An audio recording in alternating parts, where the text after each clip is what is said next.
Welcome to Barbecue Today. I'm your host Eric Riches, and today we're going to talk about ribs. Specifically, can you make a good rack of ribs on a gas grill? Let's find out.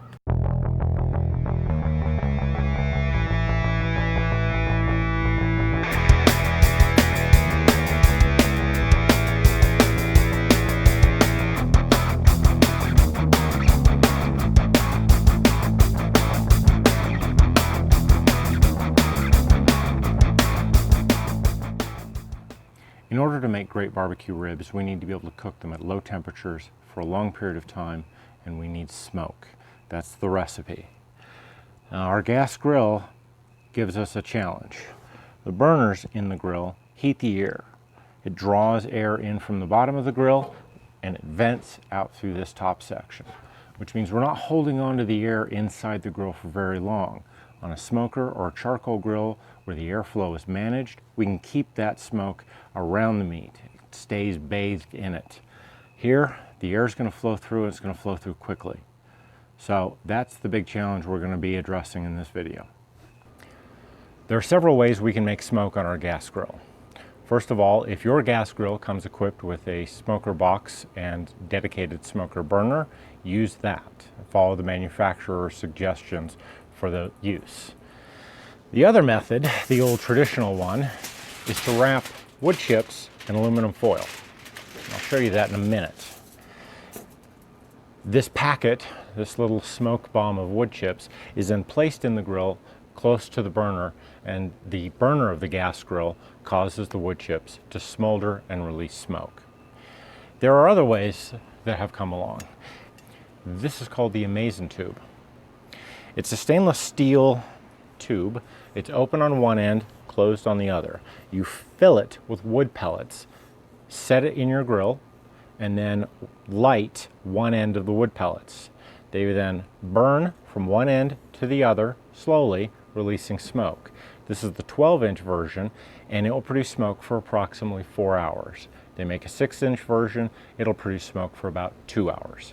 Now let's talk about making some smoke bombs. Take a square piece of aluminum foil, get a good handful of wood chips, put them right in the middle.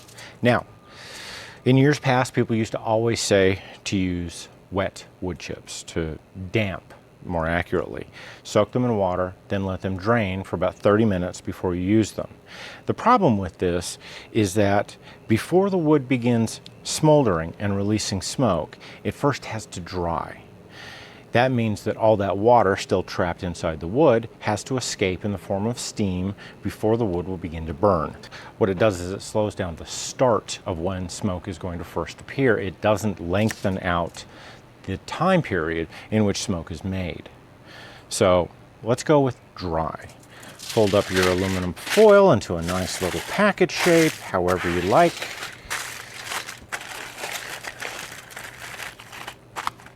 Now, we need to let the smoke out, so we need holes. I like to put holes into both sides. This allows air to flow through the packet. And there we have a smoke packet. We're going to be using the classic method for making our barbecue ribs today. We're going to start with a rack. We're going to get it prepared.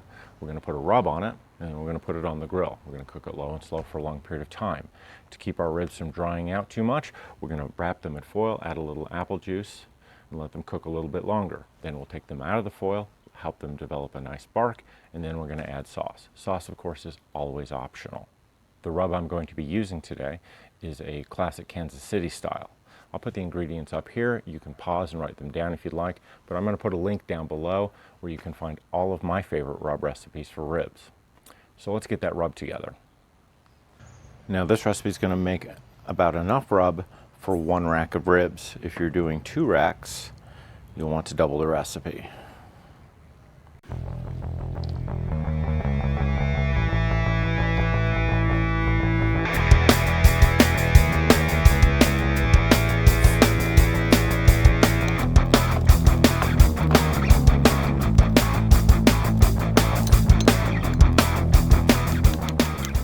Okay, so our rub's together. Now let's take a look at those ribs. Now what I have here is a pretty standard rack of St. Louis cut spare ribs. This is the bone side, what we call the meat side. Now the full rack has a lot more meat around the edges that's been trimmed away to give us a nice rectangular piece. Now a lot of times when you buy ribs, there is a membrane that covers the bone side. Increasingly, meat packers are beginning to remove that membrane because, well, we don't want it. This is a non-permeable membrane, which means that flavor and smoke are not going to get through it. To remove it, you usually want to use a blunt object. A butter knife works really well. You work your way underneath the membrane on one end, clear it out, then grab that membrane with a paper towel. It'll give you a good grip on it, and then you should just be able to pull it all the way off the rack. What we have here is this flap of meat that runs along here. It just kind of gets in our way, particularly when we want to cut them, and you don't want to be serving ribs that have a bunch of meat dangling off the edge. So I'm just going to take a nice sharp knife, and I'm going to work my way down along the bone side here and cut this off.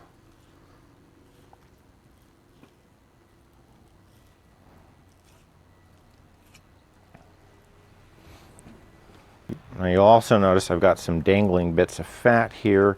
I don't really need these, so I'm just gonna trim some of that off. I'm not gonna worry too much about it.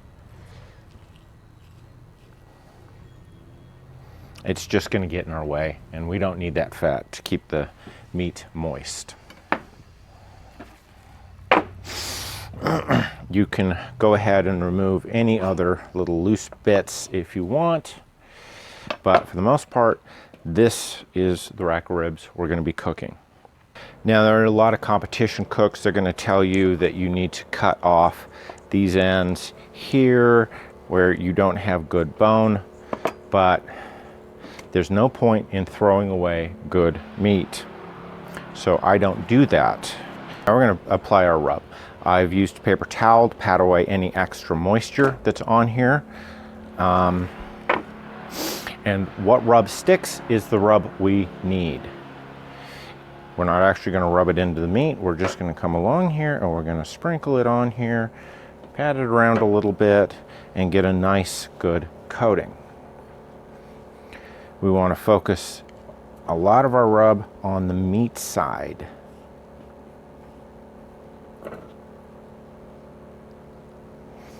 Because this is where all that flavor is going to go in. I generally don't bother putting rub on the bone side. There's two reasons for that. Not a lot of that flavor is going to get in there, and we're going to cook these bone side down. But I do want to get to the ends and the edges a bit. We're going to let this rub sit on here for a minute. We're going to let the natural juices of the meat combine with the rub, hold it in place. So now I'm going to go turn on the grill.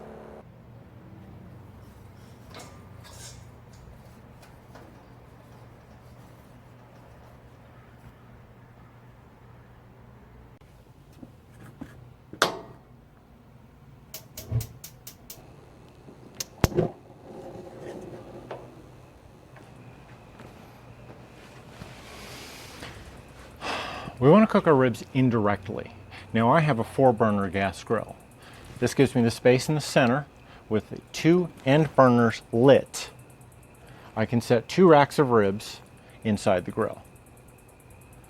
If you're using a 3-burner gas grill, you'll want to light here and place 1 rack of ribs running perpendicular to the grill itself down the center. This will give you heat on both sides and the ribs will cook evenly. If you're using a 2-burner gas grill, this is where it's going to get to be a little bit more work. You'll light 1 burner and then place the ribs next to that burner, running parallel to it.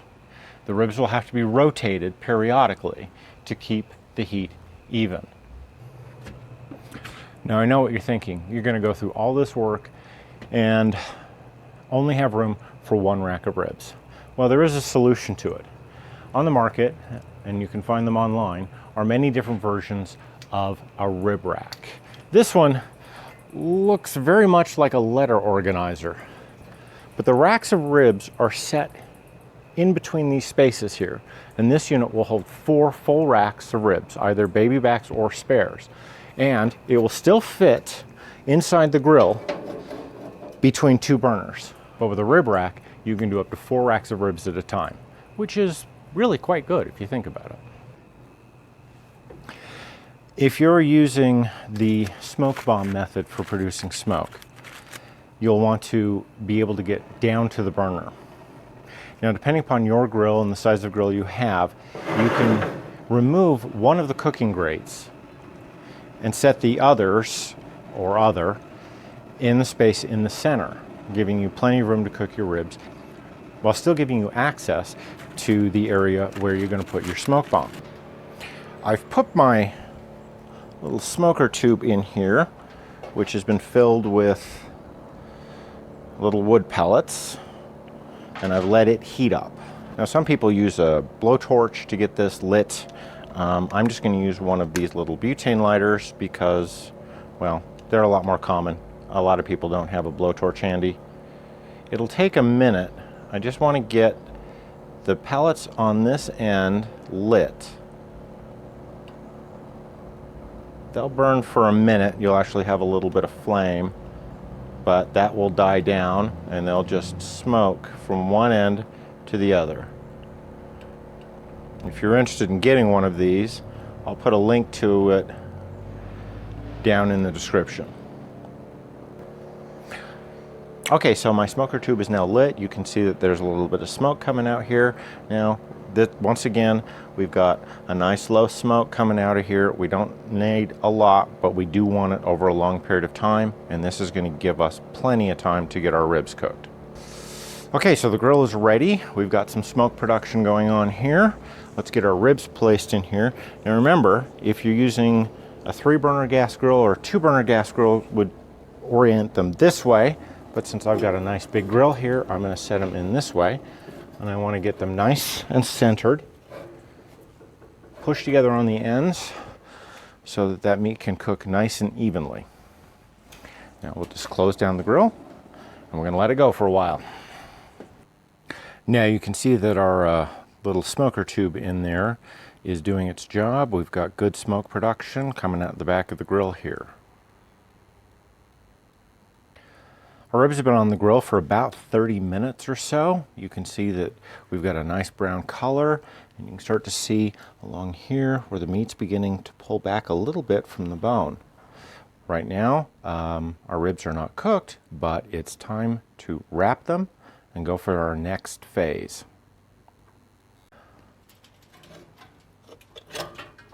I'm just going to lift our rack of ribs off the grill, set it on a nice piece of foil here. Now, I'm going to add half a cup of apple juice that I've heated in the microwave for about 40 seconds or so. This is going to give us a little extra moisture and a little extra sweet for our ribs.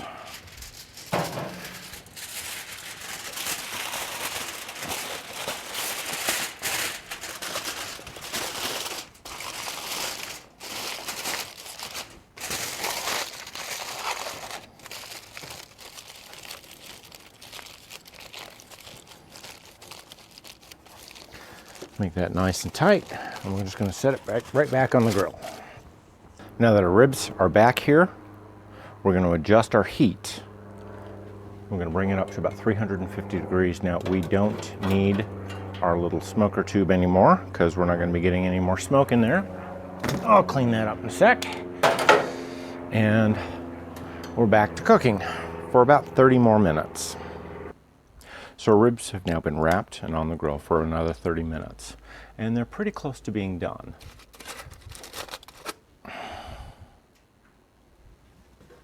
But they're not quite ready yet. And the reason for that is because pork is technically cooked at 145 degrees.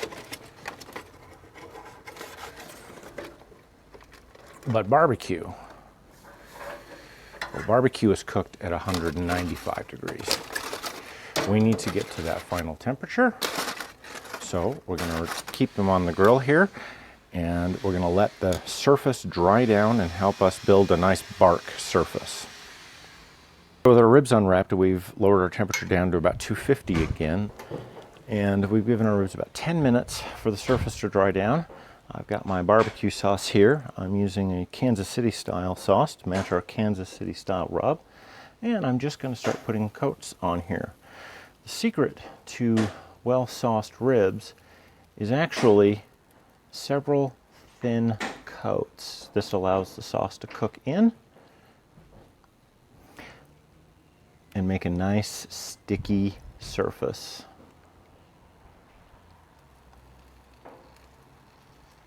And of course we want to keep our sauce warm so that it doesn't cool down the meat when we put it on.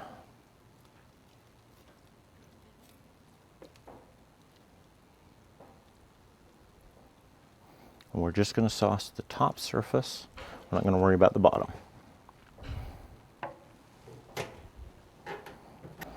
Okay, it's been another 10 minutes, and now we're going to go for saucing number 2.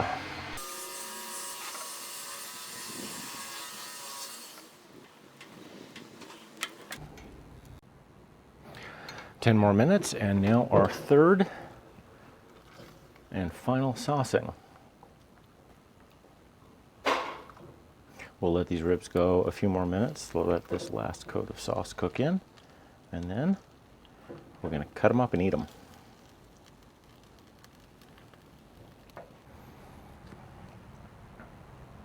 Okay, so our ribs are off the grill, and let's take a quick look and see how they cut.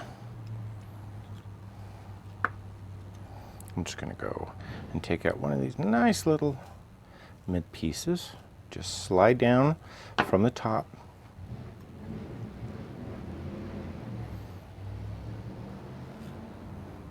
Cut slow and gentle.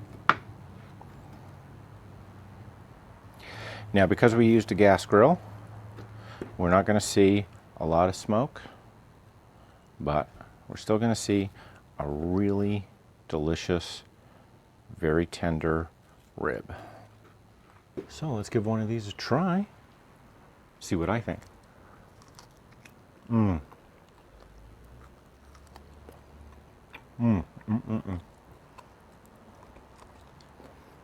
if you look,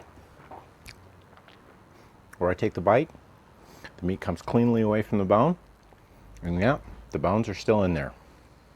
So that is a good rib, and it's absolutely delicious. So this is our basic technique for making good ribs on a gas grill. Now, I chose a standard Kansas City flavor profile. It's very popular, it's what people expect, it's what they like. But you can make these ribs in a lot of different ways. They don't have to be barbecue. You can do Asian style. You can do any flavor profile you want.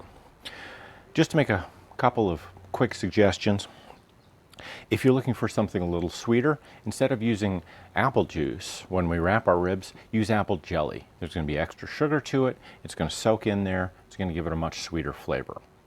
If you want to go more for a Carolina style, well, then use apple cider vinegar. Apple cider vinegar is going to give it that tangy South Carolina flavor. It's still going to maintain our apple element, which goes so well with pork.